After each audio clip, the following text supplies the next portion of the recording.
반갑습니다. 자, 우리 이 시간에는 우리 기독교에서 또 중요한 용어 중에 하나인데 계시에 대한 얘기를 좀 하려고 합니다. 계시하시는 하나님. 조직신학 서론 파트에서 우리가 이제 종교에 대한 이야기를 일단 접고요. 종교란 무엇인가부터 해서 쭉 얘기를 하다가 사실 세상의 모든 종교를 다 이렇게 좀 짚어봐야 되는데 그러기에는 뭐 종교 얘기만 해도 한두 끝도 없어서 특히 종교 중에서 이슬람에 대한 얘기까지만 좀 얘기를 하고 마쳤습니다. 저희 신학에서는 이제 보통 그런 종교에 대한 이야기, 그 세부적인 내용은 안 나와요. 제가 이제 여러분들에게 도움이 되느냐고 얘기를 했던 것이고요. 그다음에 이제 계시에 대한 이야기를 좀 하려고 합니다. 계시가 무엇인가를 이제 말하기 전에 왜 이 계시라는 게 필요한가? 이 얘기부터 좀 하면은 계시라는 게 이제 보여준다는 뜻이거든요. 알려준다. 왜 기독교의 계시가 필요한가라고 할 때는 이유는 하나입니다. 알 수 없는 하나님. 그러니까 하나님은 당신이 계시하지 않으면 하나님을 알 수가 없어요. 이게 하나님을 알기 위해서는 하나님이 당신을 보여주셔야 됩니다. 그래서 계시가 필요한 거예요.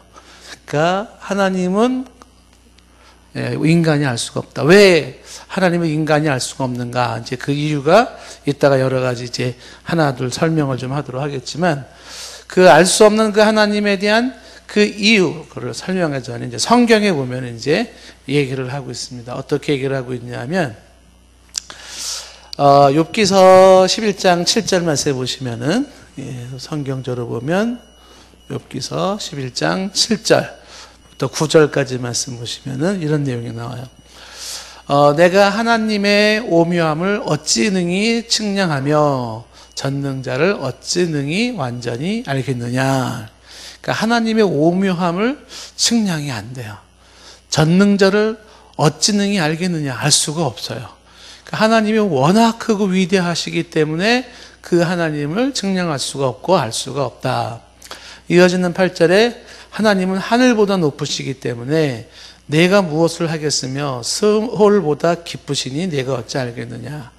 그의 크심은 땅보다 길고 바다보다 넓으니라. 이렇게.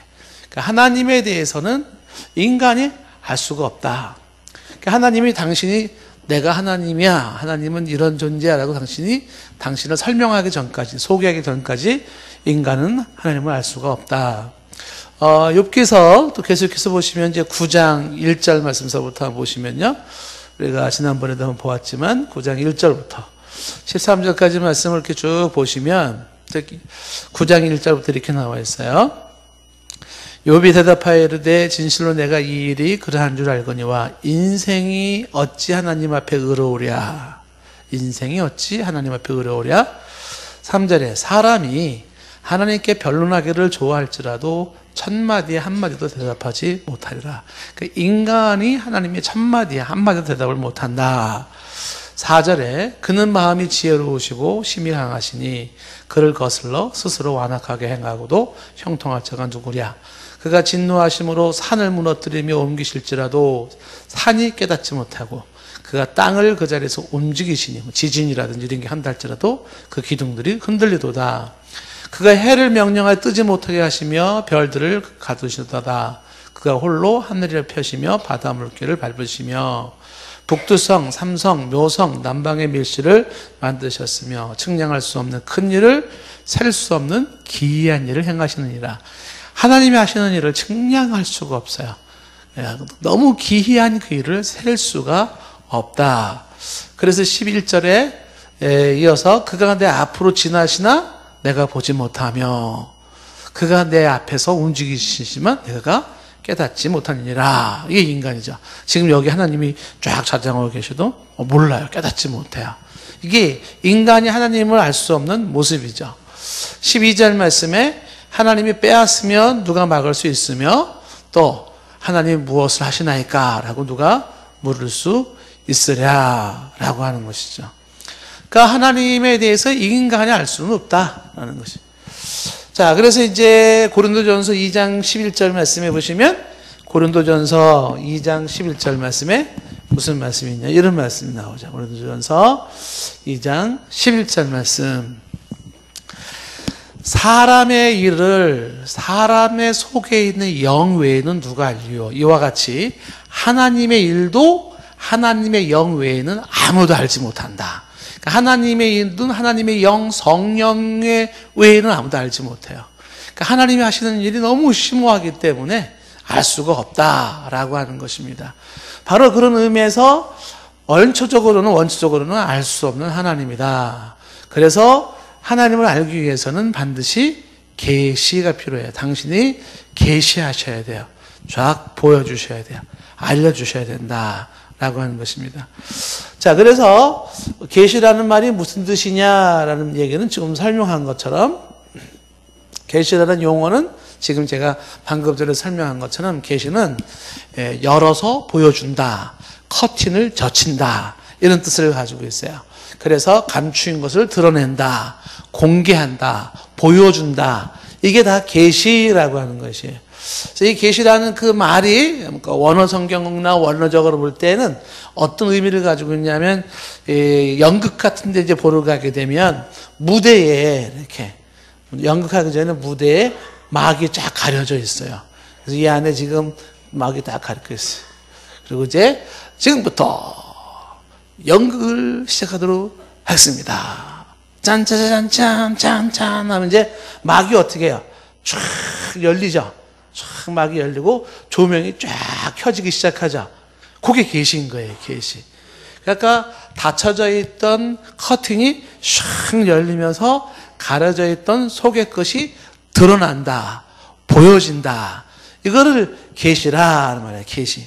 그러니까 하나님의 계심은 하나님이 당신이 가려져 있는 것을 드러내 보여준다, 나타내 보여준다, 공개한다. 이런 것을 다 계시라는 것이죠. 그러니까 하나님이 자기 자신을 인간에게 보여주시는 일, 나타내시는 일, 그걸 뭐라 그래요? 계시. 계시 이렇게 얘기를 하는 것이죠. 자, 그러면 이제 이 계시라는 것이 이제 목적을 한번 정리를 해보면 계시의 목적을 몇 가지로 정리를 한다면 가장 큰 필요성에서도 이제 첫 번째 얘기했지만은 가장 첫 번째 목적이 뭐냐면 결국은 계시는 하나님이 누구인지 하나님을 소개하는 게 첫 번째 목적인 것이에요. 그래서 하나님의 이런 분이다라는 것을 알려주시는 것이 계시다라는 것이죠. 그 소개라는 말은 다른 말로 말하면 우리로 말한다면 하나님에 대한 이해라고 하는 것이에요. 이해. 지난번에 우리가 이제 종교에 대한 얘기를 말했지만은요, 타 종교와 기독교의 차이점이 뭐라 그랬어요? 일반 종교들은 어떻게 했어요? 사람이 하나님, 신을 향하여 찾아가는 종교를 했어요. 찾아가요. 그래서 인간이 수행을 하고 도를 닦고 해서 신을 깨달아가요. 신을 발견하죠. 이게 발견하고 깨닫는 것인데 이게 일반 종교의 모습이고요. 기독교는 어떤 거라 그랬어요? 하나님이 신이 인간을 향해 찾아오시는 종교라 그랬어요. 이게 차이점이라 그랬죠. 그러니까 하나님이 인간을 찾아오셔요. 그 찾아오시는 것 중에 하나가 뭐냐면 계시하시는 거죠. 하나님이 인간을 향하여서 당신이 쫙 말씀해 주셔요. 보여주세요. 그러므로 인간이 아는 거지. 인간이 뭐 돌을 닦아가지고서 깊은 철학을 해가지고서 무슨 뭐 수양을 해가지고서 신을 알아가는 게 아니에요. 그래서 깊은 계룡산에서 돌을 닦아가지고 내가 신을 발견했다. 뭐 어느 동굴 속에서 신을 발견했다. 이슬람 이제 모하메드 그렇거든요. 동굴 속에서 돈 많은 과부를 만나가지고 후원 받아가지고 동굴 속에 가서 쫙 해서 계시를 받아서 알라의 계시를 받았다. 그래서 꾸란을 만들지 않습니까? 그런 게 아니에요. 그런 게 아니고 하나님이 당신을 보여주시고 알려주심으로 알게 되는 것이 이게 기독교의 모습이에요. 이거는 타종교고 이거는 기독교의 모습이에요. 그래서 계시의 목적은 하나님이 당신의 어떤 분인지를 소개하고 알려주는 거죠. 그러면 하나님은 왜 당신을 그렇게 소개하고 알려줄까요? 그 이유는요, 인간으로부터 하나님께 향한 예배를 드리라 그러는 거예요. 예배. 그러니까 하나님께 예배 드리게 하기 위하여서 하나님은 당신을 계시하시는 거죠. 그러니까 하나님이 어떤 분인지인 것을 알려줌으로써 그 하나님을 향한 인간의 경외와 찬양과 존경과 이런 예배가 이루어지도록 하는 게 목적인 거예요. 하나님을 예배할 수 있도록. 그래서 성경을 통해서 하나님은 계속해서 내가 여호와인 줄 너희가 알리라. 내가 여호와인 줄 너희가 알리라. 하나님이 어떤 분인지를 쭉 보여주면서 이러한 자들에게 벌을 주시고 이러한 자들에게 복을 주시고 이러한 자들을 하나님 물리치시고 이런 자들을 축복하시고 쭉 그 모습이 보여요. 그 모습 속에 하나님이 어떤 분인지를 보여주심으로써 그 하나님을 섬기고 경배하고 예배하기 위한 목적이 있다라고 하는 것이죠. 그 다음에 계시에 또 하나의 목적이 있다 그러면 그 하나님과의 교제하는 거예요. 교제. 하나님이 당신을 계시하심으로써 인간과의 교제가 이루어진다 하는 것입니다. 자, 그런데 이 계시에는 두 종류의 이제 계시가 나와요. 계시의 종류가 있는데 계시의 종류는 두 종류가 있는데 하나는 보통 일반 계시라고도 하고 하나는 다른 말로 자연 계시라고도 해요. 계시 종류 중에 하나가 일반 계시라는 게 있어요. 이걸 다른 말로 자연 계시라고 하는 거죠. 그다음에 이제 두 번째 이따가 얘기하지만 이제 특별 계시가 있습니다만은 그 하나님이 당신을 소개하고 보여주는 방법 중에 계시하는 것 중에 하나가 일반적으로 자연적으로 하나님이 당신을 계시하는 게 있다. 좀 더 구체적으로 얘기한다 그러면 일반 계시와 자연 계시라고 하는 것은 어떤 걸 말하는 것일까? 첫 번째가 우리가 보면 말 그대로 자연 상태에 있잖아요. 자연의 흐름이 뭘 말해주고 있냐면 하나님이 어떤 분이신 것을 보여주고 말해주고 있는 것이에요. 자, 예를 들면은 시편 19편 1편 말씀에 이야기하기를 시편 19편 1절 말씀에 뭐라고 얘기를 했냐면 다윗의 시잖아요. 하늘이 하나님의 영광을 선포하고 궁창이 그의 손으로 하신 일을 나타내는도다. 그러니까 하늘이나 궁창이나 자연세계가 뭘 보여주고 있냐면 하나님의 영광, 하나님이 하신 일, 이거를 보여주는 거예요. 자연을 통하여 하나님은 당신이 어떤 분이신지를 보여주세요. 그래서 자연을 잘 연구하고 하늘의 우주를 잘 연구하고 삼라만상을 잘 연구하면은 사람들이 다 감탄을 하잖아요. 그래서 야, 정말 이런 오묘한 세계가 어떻게 우연히 이루어질 수 있을까? 이건 절대로 우연히 이루어질 수 없다, 이렇게 보는 거죠. 그래서 그 하나님의 위대하심 앞에 자연을 통해서 자연을 연구하다가 하나님을 만난 사람들이 많아요. 코페르니쿠스도 그렇고 뭐 갈릴레오도 그렇고 많은 사람들이 자연을 통해서. 자, 로마서 우리가 지금 읽은 오늘 로마서 1장 말씀에도 보면 로마서 1장 18절 말씀에 이하에 보면 18절부터 20절까지만 보다 하더라도 이런 말씀 있잖아요. 하나님의 진노와 불의로 진리를 망한 사람이 모든 경건치 않은가 불의에 대해 하늘로부터 나타나는데 19절 말씀에 이는 하나님을 알만한 것이 그들 소에게 보임이라 그랬어요. 하나님이 어떤 분인지 알만한 것을 그들 속에 보여주셨다. 그래서 하나님께서 이를 그들에게 보이셨기 때문에 사람들이 이제 핑계할 수가 없는 거예요. 이어지는 20절 말씀에 이렇게 되어 있어요. 이어지는 20절. 창세로부터 그의 보이지 아니하는 것들, 그의 영원하신 능력, 하나님의 능력과 하나님의 신성이 그가 만드신 만물에 분명히 보여 알려지나니, 하나님이 만드신 만물, 피조 세계를 통하여 하나님이 분명히 보여 어떻게 해요? 알려줬어요. 계시가 된 거죠. 자연 삼라만상을 통하여 하나님은 여호와 하나님이 누군지를 계시하셨어요. 그러므로 그들이 핑계하지 못한다. 사람들이 핑계하지 못한다. 아, 나 하나님 몰랐는데 뭐 이렇게 핑계할 수가 없다는 거예요. 가만히 보면 다 알 수 있게 되어 있다. 자연 세계를 통해서 하나님을 알 수가 있다라는 것입니다. 자, 소련의 우주 비행사 안드리안 미콜라이브 우주 비행사인데 이 사람이 우주 비행을 쫙 하고 와가지고 고백을 했어요. 무슨 고백을 했냐면 내가 저 우주 멀리 지구 밖에 멀리 우주 비행을 쫙 하고 돌아왔는데 하나님을 보지 못했다. 하나님을 못 봤다는 거예요. 우주를 자, 그런데 반면에 페이스 7호, 그 다음에 제미니 5호라고 하는 우주 비행사를 탔던 고든 쿠퍼라는 사람은 이제 이 러시아 비행사 이야기에 이런 반론을 또 제기한 거예요. 나도 우주 비행을 하고 저 우주 멀리 나갔는데 나도 하나님을 보지 못했다. 그런데 그 하나님이 창조한 수많은 경이와 신비를 보았다. 나도 하나님은 못 봤어요. 그런데 하나님이 만든 그 만드신 세계의 그 경이로움과 신비로움을 내가 보고 감탄을 그만할 수가 없었다. 그 연구를 하고 자연을 보다 보면은 하나님을 인정하지 않을 수가 없다. 자연 세계를 통해서 보여지는 것이에요. 예. 그 우주가 이게 우연이 됐다라고 하는 것은 말로 안 돼요. 여러분이 가지고 있는 그런 설명을 많이 하잖아요. 시계를 설명할 때 시계의 부품이, 손목시계 부품이 몇 개나 될까요? 그 부품이 막 1000개 정도 된다고 볼 수 있을까요? 뭐 나사, 용수철, 유리 뭐 하여튼 부품이 1000개가 된다고 봐요. 그러면 1000개 같은 그거를 믹서기에다 놓고서 막 돌리면은 몇 년을 돌리고 나면 시계가 딱 이렇게 만들어져 나올 확률이 몇 %나 될까요? 한 그 믹서기에다 놓고 시계 부품을 놓고서 한 100년 돌리고 나면 시계가 딱 만들어질까요? 상상이 안 돼요.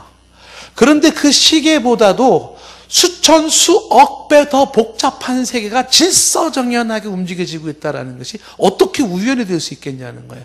그 결코 우연이 될 수가 없다는 거예요. 그래서 자연을 연구한 사람은 이거는 반드시 그 우주보다 크신 그 어떤 누군가의 목적하에 질서정연하게 만들지 않고 설명이 안 된다는 것이. 설명이 안 돼요. 자, 성경은 말하기를 자연을 통하여 하나님은 당신을 계시하셨다라고 하는 것이. 그런데 일반 계시에는 자연만 있는 게 아니에요. 사람이 가지고 있는 본능이나 사람이 가지고 있는 양심도 일반 계시예요. 이걸 통해서도 하나님을 알 수 있게 되어 있어요. 사람은 자기 본능과 양심을 통해서도 하나님을 알 수 있게 되어 있다라는 것이죠. 우리가 이제 로마서 말씀 보았지만은요, 로마서 2장 14절과 15절 말씀해 보시면, 로마서 2장 14절 15절 말씀 보면 무슨 얘기가 나왔었어요?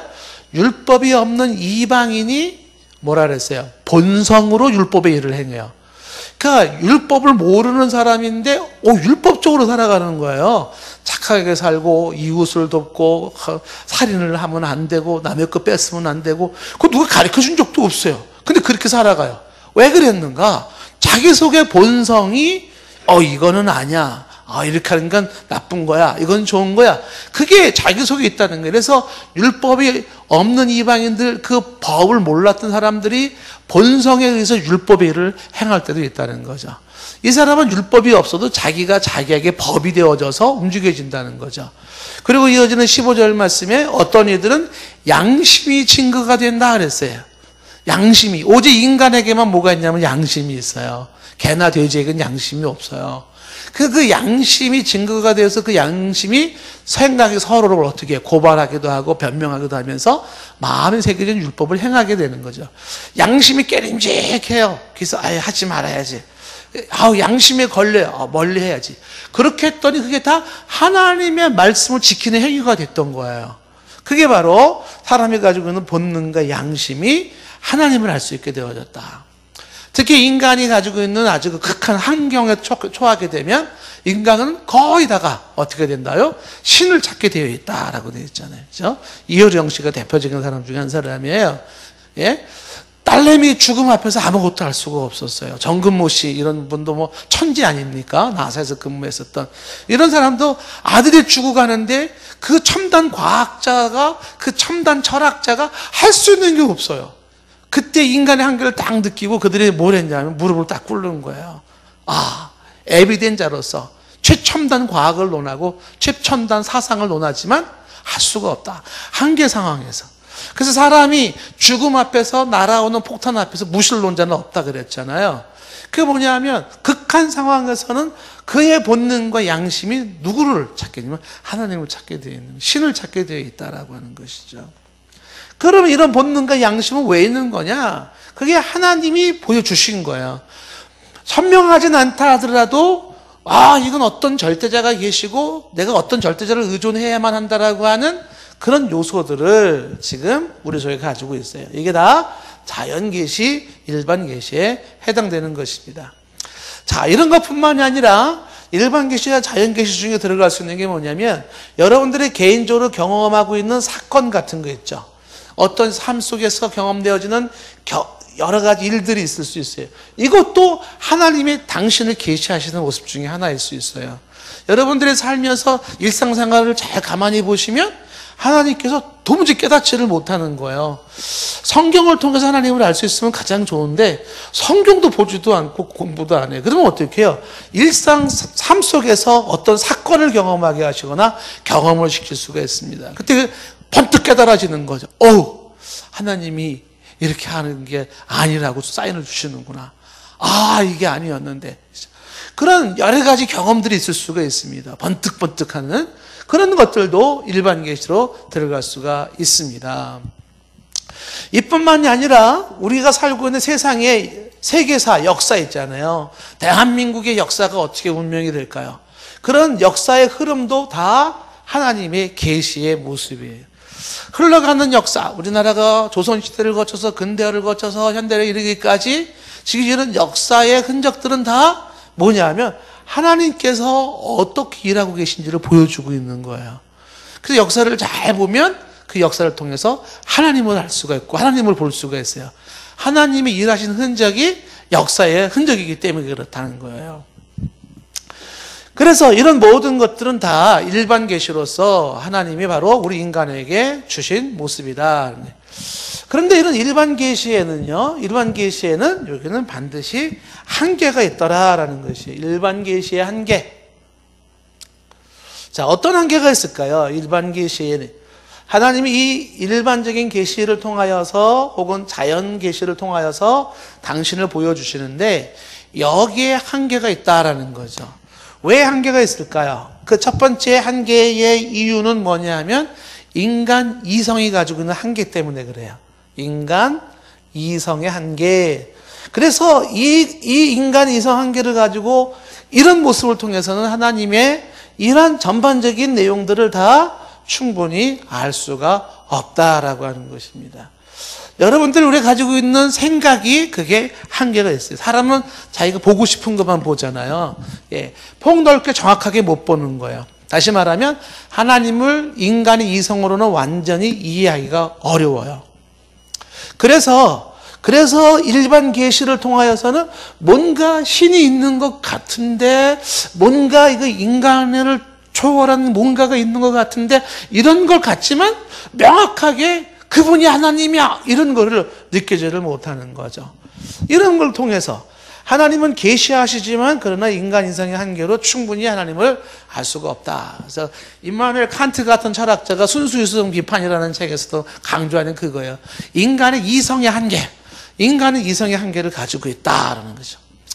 그래서 인간의 이성의 한계 때문에 나온 게 조금 어려운 용어로 이제 그 알버트 리츠라고 하는 현대신학자 중에 이런 말을 하는 사람이 있어요. 알 수 없는 신, 이게. 그 알 수 없는 신을 이 사람은 불가지론의 신이라 이렇게 표현을 하는 거예요. 결국 인간이 말하는 모든 신이라는 것은 그것은 부정확한 신일 수밖에 없다. 부정확해요. 왜냐하면 인간의 이성의 한계 때문이다. 여러분들이 알고 있는 신은 그런 부정확한 신인가? 그렇죠? 그 여러분들도 맞아. 내가 알고 있는 게 부정확할 수도 있어. 그렇게 말할 수 있을 거예요. 그래서 이제 우리가 이제 뒷부분에 얘기하는 게 그래서 뭐가 필요하냐면 특별 계시가 필요해요. 하나님이 특별하게 똑 부러지게 딱딱딱딱 설명해 주지 않으면 알 수가 없어요. 그 특별 계시가 바로 우리가 뒤에 얘기할 성경이에요. 성경. 그 성경은 명확하게 얘기해 주는 거예요. 하나님은 이렇다, 뭐는 이렇다 명확하게. 우리가 깨달아 알아야 되는 그런 모습은 아닌 것이죠. 자, 일반 계시 한계 중에 하나는 바로 인간 이성이 주는 한계도 있지만 그러나 또 하나의 한계가 어떤 한계가 있어요. 그 한계 중에 하나가 바로 죄로 변질된 자연세계 때문에 그래요. 다시 말하면 이 자연세계 자체가 이 자연계시, 일반계시 자체가 다 뭐가 되어 있냐면 죄로 인하여 변질되어 있어요. 이게. 그러니까 자연세계도 깨진 상태에서 드러내 보이지만 모호성을 가지고 있다라고 하는 것입니다. 변질된 일반 계시의 모습. 그래서 이런 전체적인 기능들이 자연이나 본능이나 양심이나 사건이나 경험이나 역사나 이런 게 기능들이 다 온전치 못하게 구부러지고 가려지고 숨겨지고 이렇게 되어 있어. 뭐 때문에? 죄로 인해서 변질되어 있다. 그 일반 계시의 한계예요. 인간이 깨닫는 것도 한계지만 자체가 가지고 있는 죄로 어둠 속에 안개 속에 갇혀 있는 것 같은 그런 모습에서 하나님을 알기에는 한계가 있다라고 하는 것입니다. 자, 그래서 이제 우리가 인간의 이성으로는 하나님을 알 수가 없는 모습을 이제 고린도전서 1장 20절 말씀이 이렇게 말했죠. 우리가 지난 시간에 우리가 보았잖아요. 고린도전서 1장 20절 말씀 보시면 뭐라고 되어 있어요? 고린도전서 1장 20절에 지혜 있는 자가 어디 있느냐? 선비가 어디 있느냐? 이 시대의 변론가가 어디 있느냐? 하나님께서 이 세상의 지혜를 미련하게 한 것이 아니냐. 세상의 지혜를 미련하게 한 것이 아니냐. 그래서 21절에 하나님의 지혜에 있어서는 이 세상이 자기 지혜로 하나님을 알지 못해요. 자기 지혜로 하나님을 알 수가 없어요. 그래서 하나님께서는 전도에 미련한 것으로 믿는 자들을 구원하시는데 그 전도에 미련한 게 뭐냐면 특별 계시인 예수 그리스도 성경을 통하여 선포되는 말씀으로 하나님을 알고 구원의 도를 아는 거예요. 그러니까 선비도 변론가도 철학자도 학자도 알 수가 없어요. 예, 바로 그것이 일반 계시 한계 때문에 예수 그리스도가 그리고 성경이 우리에게 절대적으로 필요하게 된다라고 하는 것입니다.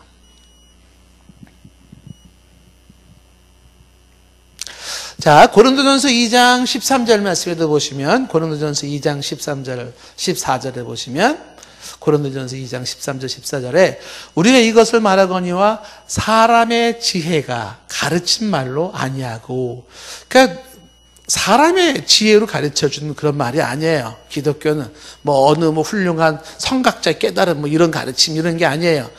오직 성령께서 가르치신 것으로 하니 영적인 일은 영적인 것으로 분별하느니라. 성령께서 깨닫게 하지 않으면 알 수가 없다라는 것이죠. 14절에 육에 속한 사람은 하나님의 성령의 일을 받지 아니하나니 이는 그것들이 그에게는 어리석게 보임이라. 또 그는 그것들을 알 수 없나니 그러한 일은 영적으로 분별하기 때문이라. 그러니까 사람의 지혜로는 알 수 없어 성령의 도우심과 성령의 깨닫게 하심과 성령의 역사하심이 필요하다라는 것이에요. 자연 세계도 마찬가지죠. 죄로 변질된 세계도 마찬가지겠죠. 로마서 1장 22절 말씀에 보시면 로마서 1장 22절에 이렇게 돼 있어요. 사람이 스스로 지혜 있다라고 하지만 어리석게 되었어요. 지혜 있는 것 같죠? 똑똑한 것 같죠? 사람이 그렇지 않아요. 그래서 어떻게 했어요? 23절에 썩어지지 아니하는 하나님의 영광을 썩어질 사람과 새와 짐승과 기어다니는 동물 모양의 우상으로 바꾸어 놓았다라는 것이에요. 그래서 이 인간의 이런 한계가 24절에 뭐라고 되어 있어요? 그러므로 하나님께서 그들의 마음의 정욕대로 더러움에 내어버려 두셨어요. 방임이죠, 하나님께서 일종의. 그들의 몸을 서로 욕되게 하셨어요. 25절에 그들이 하나님의 진리를 뭐로 바꿔요? 하나님의 진리를 거짓 것으로 바꿔요. 그리고 만드신 물건을 만드신 그분보다 더 경배하고 섬겨요. 이 참 미련하죠. 그러니까 만드신 것들을 통하여 하나님을 경배하라고 되어 있는데, 근데 그 하나님이 만든 그 물건들을 경배를 하고 있는 거예요. 이게 문제다라는 것이죠. 이게 이제 일반 계시가 가지고 있는 모습이다. 자, 일반 계시의 한계라고 하는 것은 이성의 한계와 죄로 변질된 일반 계시의 모습이고, 그래서 이 일반 계시로는 정확하게 한계가 뭐를 알 수가 없냐면 구원의 도리죠. 구원의 도를 알 수가 없어요. 다시 말하면 예수 그리스도를 대속의 피를 통하여 우리의 죄가 사함을 받고 구원받는다라는 그런 메시지를 정확하게 알 수가 없어요. 구원의 도는 이런 게 특별 계시를 통하지 않고는 알 수가 없다라는 것이죠. 그래서 일반 종교도 마찬가지예요. 종교도 다 일반 계시의 한계 중에 한 모습인 거거든요. 그 한계를 가지고 있다. 그래서 일반 계시는 이런 모든 것들은 절대적인 신뢰의 대상이 될 수는 없어요. 단지 뭔가 알려주고 가능성 있게 보여주는 길을 열어주는 역할을 하지만 절대적 신뢰 대상은 아니다라는 것이죠. 특히 영적인 부분, 하나님의 구원의 도라든지 하나님의 영적인 세계를 아는 데 있어서는 충분치 못하다라고 하는 것이에요. 이게 일반 계시의 이제 한계죠. 그런데 이런 일반 계시에 가지고 있는 유용성은 있어요. 어떤 유용성이 있을까요? 전도할 때 도움이 많이 될 수 있습니다. 유용성이라는 것은 사람들에게 전도하고 불신자들에게 이야기할 때 설명하기가 굉장히 좋아요. 하나님을 소개하고 할 때 굉장히 도움이 될 수가 있습니다. 죽음의 문제를 통해서 접근에 들어가고 또 이렇게 믿게 될 수 있고, 자연의 신비를 통하여서 예상치 않은 사건을 통하여서 전도하고 하나님께로 소개하고 하는 데는 도움이 될 수가 있습니다. 이제 이런 좋은 점은 있을 수는 있지만 한계가 있다라는 것이에요. 그 다음에 계시의 종류 중에 이제 두 번째가, 그래서 뭐가 필요하냐면 이제 특별 계시라는 게 필요하다라는 거죠. 특별 계시는 자연을 초월한 초자연적 계시, 이렇게 초자연적 계시라 그래요. 초자연적 계시, 특별 계시. 자, 특별 계시라고 하는 것은 이제 어떤 게 특별 계시냐라고 할 때 말 그대로 자연을 초월한 특별한 계시가 있는데 여러 가지가 있을 수가 있을 거예요. 첫 번째 그 특별 계시로 우리가 얘기할 수 있는 것 중에 하나가 뭐냐면, 말 그대로 구약 성경에는 특별 계시로 나타나고 있는 것이 천사로 나타나요. 천사. 여호와의 사자 이런 식으로 나오는데, 여호와의 사자. 요거는 이제 나중에 우리가 실론에 공부할 때, 하나님에 대해서 공부할 때 이건 더 자세하게 설명을 할 거예요. 그러니까 구약에서 주로 하나님의 현현, 나타남이 뭐로 나타나느냐 하면 천사로 나타납니다. 천사로. 이제 어떻게 구약의 천사가 하나님의 이 땅에 나타나심인가. 그러니까 하나님이 뭐 이런 걸 통해 가지고는 잘 안 되는 거예요. 직접 나타나셔야 돼요. 나타나서 말씀하시는데 구약에는 천사를 통해서 나타나세요.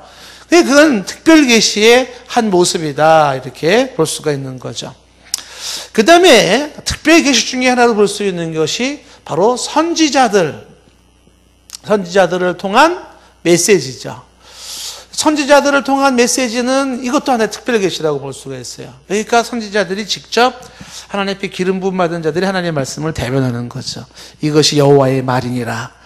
여호와께서 말씀하시기를 이렇게 하라 저렇게 하라 설명하지 않습니까? 이제 그런 것들도 다 특별 계시예요. 일반 계시 한계를 넘어 좀 더 구체적으로 하나님의 당신을 말씀해주고 있는 것이죠. 특별 계시 중에 하나는 이외에도 이제 사람이 꿈으로 하나님은 직접 보여주시기도 하고, 혹은 환상을 통해서도, 혹은 기적을 통해서도 특별하게 하나님께서는 당신의 뜻하신 무엇인지를 계시하시고 보여주시기도 하세요. 어떤 때는 직접 육성으로 음성을 들려주시기도 하시죠. 말씀을 불러주는 거죠. 이름을 불러가면서 사오라 사오라 네가 왜 나를 핍박하느냐, 이런 식으로 말씀할 수가 있습니다. 이외에도 불이나 혹은 뭐 연기나 뭐 여러 가지를 통해서 하나님은 당신의 특별한 계시를 보여주실 수가 있죠. 그런데 이런 특별한 계시라고 하는 것은 상식적이지는 않아요. 이건 말 그대로 특별한 경우를 얘기하는 것이에요. 지금도 전혀 없다라고 말할 수는 없겠지만, 그러나 지금은 이 방법은 아니죠. 구약시대 때 모습이고, 꿈이나 환상이나 이런 것도 특별한 경우라고 봐야 돼요. 상식적이진 않아요.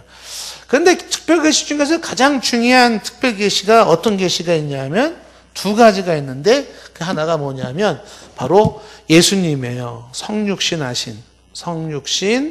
하신 예수 그리스도. 그 하나님이 직접 사람이 되셔서 인간으로 오신 이 모습은 하나님의 특별 계시의 한 모습인 것이죠. 그래서 직접 인간의 세계로 와서 인간의 문화 속에 살면서 인간의 언어로 정확하게 하나님이 어떤 분인지, 구원의 사건이 어떤 것인지, 하나님의 우주적인 그런 영원한 사건이 어떤 것인지를 정확하게 보여주시고 이루어주시고 성취하셨어요. 그러니까 예수 그리스도를 통하여 가장 정확하게 하나님을 알 수 있고, 하나님을 예비할 수 있고, 하나님과 교제할 수 있는 분이 예수 그리스도죠. 특별 계시의 한 모습이다라는 것이. 그 다음에 이제 우리가 특별 계시라고 얘기할 때는 바로 다섯 번째, 이게 성경이에요. 성경. 특별 계시 성경이다. 자, 이거는요, 다음 시간에 이제 우리가 다음 시간 말고 그 다음 시간에 이제 말을 하겠지만은 성경에 대한 이야기를 이제 우리가 집중적으로 얘기를 할 거예요. 그러니까 우리가 하나님을 알 수 있는 가장 좋은 분명한 특별 계시는 바로 성경이다. 무엇을 통하여 하나님을 알 수 있을까요? 성경을 통해서. 그렇죠. 자, 어떤 분이 전화가 왔습니다. 기독교에 관심이 많다는 거예요. 그러면서 좀 기독교를 잘 알 수 있는 책 좀 소개해달라고 그러더라고요. 책. 어떤 책을 좀 소개해 주면 좋을까요? 좀 기독교에 대해서 제가 좀 너무 관심이 많아요. 알고 싶어요. 여러분들에게 누가 전화했어요. 책 좀 하나 소개해 주세요. 어떤 책 소개해 주고 싶으세요? 당연히 성경이죠. 그렇죠? 그분한테 기독교를 알기 위해서는 성경을 봐라. 이렇게 말해요. 성경이 가장 확실한 하나님을 알 수 있는 가장 중요한. 그러니까 하나님이 어떤 분인지, 하나님의 영원한 구원 계획이 어떤 것인지, 하나님의 윤리적 기준이 뭐고 선의 기준이 무엇인지, 인류의 시작과 과정과 끝이 어떻게 되는지 모든 것들이 다 성경을 통해서. 그러니까 우리는 하나님을 알되 뭘 통해서? 특별 계신 성경을 통해서 우리는 하나님을 안다라고 하는 것입니다. 그래서 이 특별 계시라고 하는 것은 특징이 이 성경은 일반 계시의 부족한 부분을 채워주는 게 특별 계시다라는 것이에요. 이 일반 계시만 가지고 이야기할 때는 간혹 오해가 생길 수가 있고 문제가 생길 수가 있어요. 그런데 성경을 통하여 이런 모호함과 오해들을 정확하게 잡을 수가 있다. 특히 성경을 통해서 그걸 알 수가 있고, 하나님의 구원의 도는 뭘 통해서 정확하게 알 수가 있다? 성경을 통해서 정확하게 알 수가 있다라는 것이죠. 우리 인간의 상태, 내 삶의 상태, 어떤 진단, 처방 다 가장 확실한 방법이 뭐예요? 성경이다라는 거예요. 성경. 그래서 성경이 굉장히 중요하다라는 것을 이제 우리가 주목을 할 필요가 있다라고 하는 것입니다. 자, 그런데 이제 여기서 주의사항을 이제 얘기를 좀 해야 되겠죠. 그래서 계시에 관련돼서 이제 우리가 좀 알아야 될 주의사항이 있습니다. 어떤 주의사항을 좀 가져야 될까요? 첫 번째 주의사항은 뭐냐면, 많은 사람들이 이제 요거 분명히 하셔야 되는 거예요. 주의사항 중에. 첫 번째는 뭐냐면, 특별 계시라고 하는 이 얘기를 하고 있지 않습니까?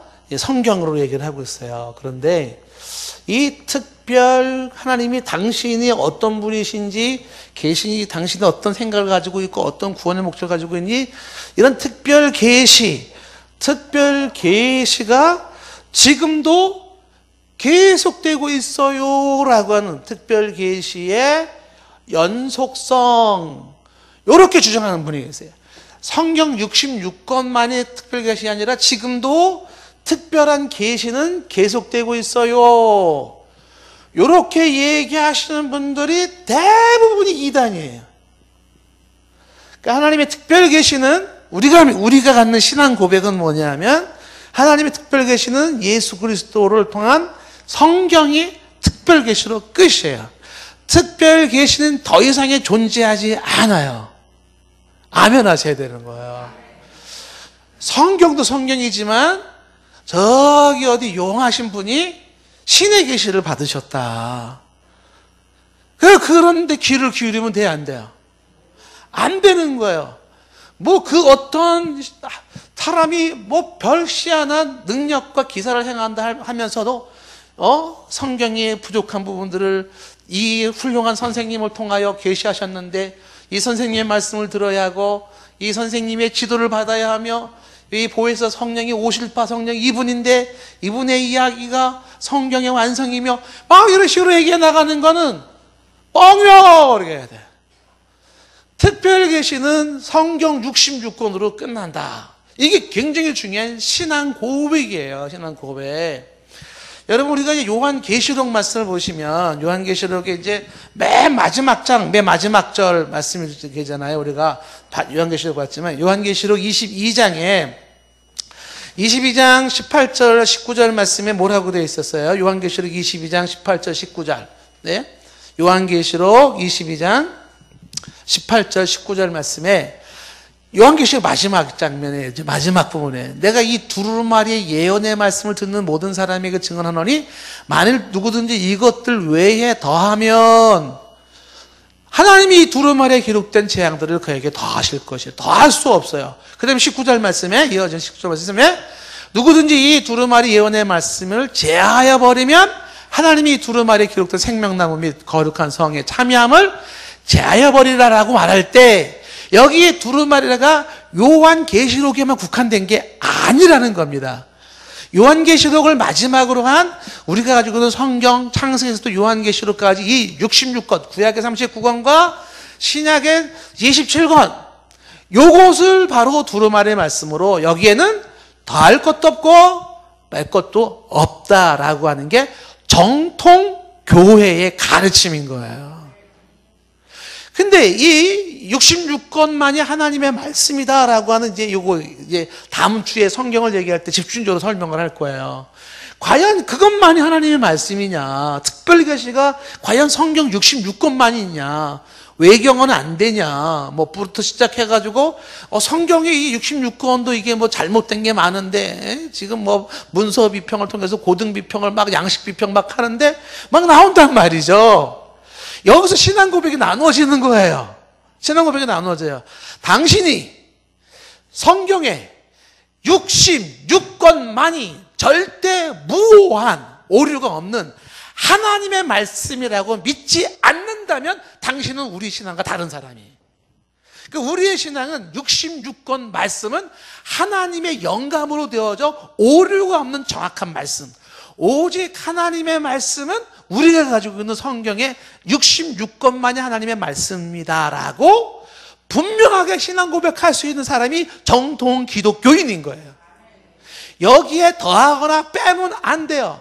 더해가지고 어느 교주님 이야기를 더 심는다든지 빼가지고 이건 말도 안 돼, 이건 빼고 말도 안 돼, 빼고 이렇게 할 수 없다라고 하는 것이 굉장히 중요한 얘기죠.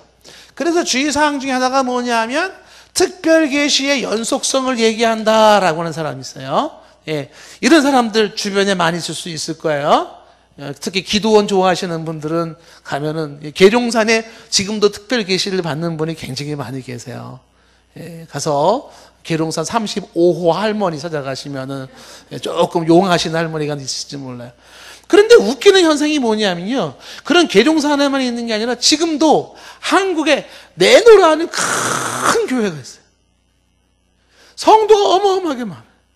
근데 그 교회에 지금도 산에서 하얀 두루마리 옷을 입고 계시받는 여인이 계세요. 그 계시받는 여인이 계시받은 내용을 가지고서 그날 목사님 설교를 전달해 주는 거예요.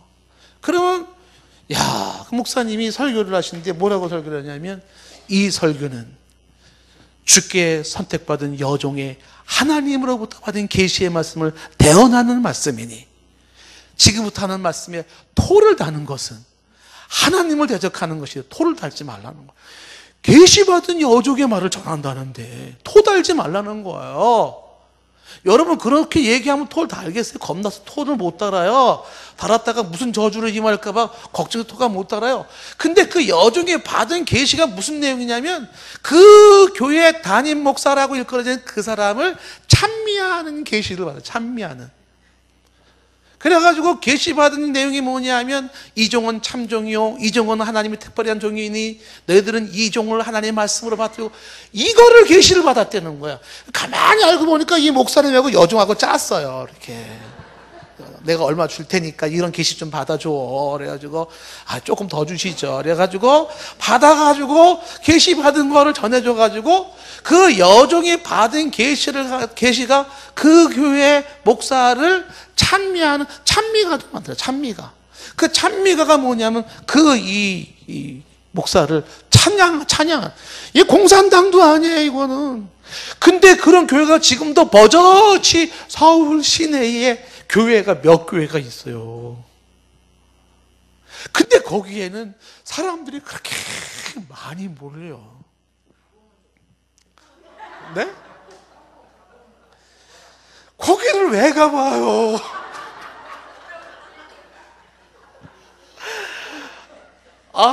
그러니까 목사의 한 사람으로 제가 속이 뒤집어지는 거예요. 왜냐하면 그 사람들은요, 이런 내용, 뭐 역사적인 내용, 뭐 신학 없어요. 그 공부를 안 한 사람들의 특징이 뭐냐면 다 직통 계시를 받아가지고 그거 가지고서 얘기를 하는데, 근데 거기가 비리가 어마어마해요. 예, 비리가. 거기는요, 정말 우리가 저기 드라마에 나왔던 그 구해줘라는 그 드라마 OCN에 나왔는 그거 진짜 그 내용이에요. 그 내용이 실제로 진행이 되는 거예요. 근데 거기서는요, 문란한 뭐 성생활부터 시작해가지고 재산에 대한 착복부터 시작해가지고 어마어마하게 나오는데 이게 뉴스에 안 터져요. 왜 안 터지는지 아세요? 그 교회를 찾아가는 모든 기자들에게요, 어마어마하게 돈을 줘버렸어요. 돈이 1, 2천이 아니야. 억대를 줘버려, 기자들한테. 기자가 이거 터뜨리면요, 같이 걸려 들어가요. 그것만 담당하는 부서가 있어요. 기자들만 담당하는. 그래가지고 사람들을 현혹하는데, 뭐 중세 때의 십자군 전쟁은 저리 가라요. 막 사람들이. 여러분들에게 제가 분명히 말씀드리는 게 뭐냐면, 지금도 하나님의 특별 계시를 누가 받는다, 하나님의 음성을 뭐 듣는다 그러면서, 하나님의 음성 듣는다는 것도 뭐 그래도 건장한 단체에서 하나님의 음성을 듣는 데가 있어요. 거기는 이거랑 조금은 달라요. 근데 특별 계시에 준하는, 성경에 준하는 특별 계시를 지금도 받는 곳이 있다면 이후 야가를 막론하고 보따리에 싸가지고 나오셔야 돼요. 아니에요. 만약 그렇다 그러면 그거는 우리 기독교가 아니에요. 그래서 그걸 이단이라고 말을 하는 것이죠. 절대로 그건 아니다. 자, 근데 두 번째는 특별 계시를 얘기할 때, 이런 특별 계시 이단들 때문에 어떻게 됐어요? 사람들이 야, 이거 뭐 계시 얘기하는 거는 아주 안 좋아 막 이렇게 해가지고 또 반작용이 나와요. 어떤 반작용이 나오냐면, 그래서 모든 계시라고 하는 거는 부정해 버려요. 모든 계시의 부정. 그러니까 계시라는 자체를 인정을 안 하지 않는다라고 하는 것이에요. 그러니까 이 모든 계시를 부정해 버린다라는 걸, 아까 제가 했잖아요. 알버트 리츄라는 사람이 얘기한 것처럼 그걸 갖다 불가지론이라고 그래요. 불가지론. 그러니까 결국은 알 수 없다가 정답인 것이지, 알 수 없다가 정답이지 뭘 인정할 수 있겠느냐, 이렇게 말하는 거예요. 그래서 불가지론이라고 하는 계시를 부정하는 입장에서는 뭐라고 말하는 거냐면, 신이 인간에게 계시하신 것이 아니라 인간이 신을 서서히 발견하는 것뿐이다. 여러분, 맞는 얘기인가요? 신이 인간에게 계시하신 게 아니고, 종교라고 하는 것은, 기독교를 포함한 것은 인간이 신을 하나둘 알아가고 찾아가는 것이다, 이렇게. 그래서 지금도 인간이 신을 알아가는데 부족하게 알아가고 조금 알아가고 있기 때문에 결국 온전한 신은 그 누구도 말할 수가 없다는 거예요. 그게 불가지론이에요. 그게 아닌 거죠. 하나님의 특별 계시가 그리스도와 성경을 통해서 우리에게 주어졌기 때문에 우리는 여기에 입각하여서 분명하게 하나님을 말할 수 있고, 분명하게 하나님의 계획과 뜻과 섭리를 말할 수가 있지요. 불가지론이 아니에요. 그래서 이게 필요한 것이죠. 그래서 계시를 부정하는 것이, 이것이 옳지 않다라는 것이. 그런가 하면 또 잘못된 주의사항 중에 하나가 뭐냐면, 결국은 모든 것이 다 계시야, 모든 것이 계시다, 또 이렇게 말하는 사람이 있어요. 이거 모든 것이 계시다, 이거를 얘기하는 사람들이 보통 범신론자라고 하는 사람들이에요. 범신론. 이 범신론이라는 것은 존재하는 모든 것들이 곧 신이에요. 존재하는 모든 게 신이에요. 그래서 모든 존재 속에 신이 들어있고 그 존재 속에 하나님의 계시가 들어있다는 거예요. 범신론. 모든 것 속에 심지어는 인간도 신이에요. 인간도 신. 내 속에 신이 있어요. 그런 식으로 얘기하는 거다. 범신론이죠. 그러니까 모든 게 계시다, 모든 계시를 부정한다, 특별 계시 연수성이다, 이런 것들은 다 옳지 않은 것이다 라고 하는 것입니다. 자, 그래서 이 계시라고 하는 부분에 대한 주의사항을 두면서 저와 여러분들이 이제 어떻게 이야기가 전개가 되나요? 이렇게 되는 거예요. 이전에 우리가 얘기를 할 때, 종교를 얘기할 때, 종교라고 하는 건 선택이 아니라 그랬어요. 종교는 모든 인간의 필연적인 선택이라 그랬죠. 인간은 종교적일 수밖에 없어요. 예, 모든 인간은 지난번에 종교에 대한 얘기를 말한 거잖아요. 근데 종교를 이야기할 때에 필요한 게 뭐냐면 반드시 인간의 이성과 자연 세계를 통해서 그 신을 알아갈 수 있고 하나님을 알아갈 수 있지만 불완전해요. 그래서 하나님은 당신의 계시로서 특별 계시를 우리에게 보여주셨는데 그게 뭐다? 예수 그리스도와 성경이라고 하는 부분으로 특별히 귀추게 되는 거죠. 그럼 이제 우리가 뭐에 관심을 둬야 되냐면 이제부터 성경이란 무엇인가 이거를 이제 우리가 공부를 해야 되는 거예요. 성경이 뭐냐? 그래서 이제 다음 시간에 제가 기도원에 좀 갔다가 온 다음에 그 다음 시간에 기도원 가서 계시받고 오려는 건 아니고요. 예, 내년도 목회 어떻게 해야 되나 좀 기도 좀 하려고 그래요. 근데 성경이 이제 어떤 건지를 제가 이제 또 가르쳐 줄 때 여러분 잘 배우시고 그 다음서부터는 성경을 근거로 이제 성경에서는 하나님을 뭐라고 말하고 있는지, 성경에서는 예수님을 어떻게 말하고 있는지, 성경은 구원을 어떻게 말하고 있는지, 성경은 교회를 어떻게 말하고 있는지, 성경은 또 종말을 어떻게 말하고 있는지 이런 것들을 이제 성경을 가지고 얘기를 해야 되는 거죠. 그러니까 저와 여러분들이 특별히 우리가 장로교 교인으로서 정통 교인으로서 우리는 한 가지 분명한 구별된 색깔을 가지고 있는 게 뭐냐면 신구약, 구약의 39권과 신약의 27권 요 성경만이 하나님이 우리에게 주신 특별 계시로서 여기에는 오류가 없다고 보는 거예요. 거기에 틀린 부분들이 보여질 수 있어요. 뭐 열왕기하의 말씀과 역대의 말씀이 안 맞아요. 근데 그 안 맞는다라는 것이 성경의 유효성, 오류가 있음을 말하는 게 아니에요.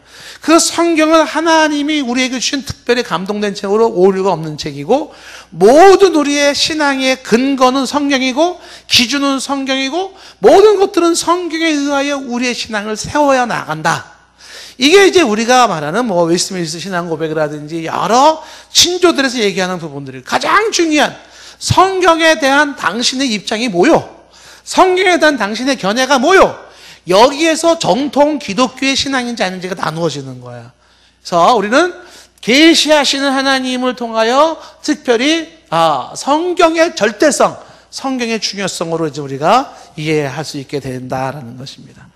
계시하시는 하나님, 지금도 말씀하시는 하나님, 성경을 통하여 하나님을 알고 성경을 통하여 하나님의 음성을 들으시고 성경을 통하여 하나님을 만나시기를 바라요. 예. 말씀을 통하여 말씀하시는 하나님, 성경을 통하여 말씀하시는 하나님입니다. 저와 여러분들은 성경에 충실하기를 바랍니다. 예, 기도하겠습니다.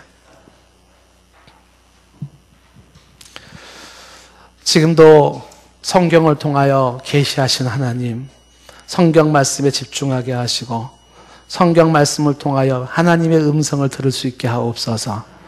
분별된 모습으로 성경적인 하나님과 성경적인 우리의 신앙과 성경적인 우리의 삶이 잘 잡힐 수 있도록 우리 모두를 주여 복내려 주시옵소서. 성경 외의 것들에 귀를 기울이고 우선권과 절대권을 두지 않도록 주여 우리를 붙잡아 주시옵소서. 예수님의 이름으로 기도드리옵나이다. 아멘.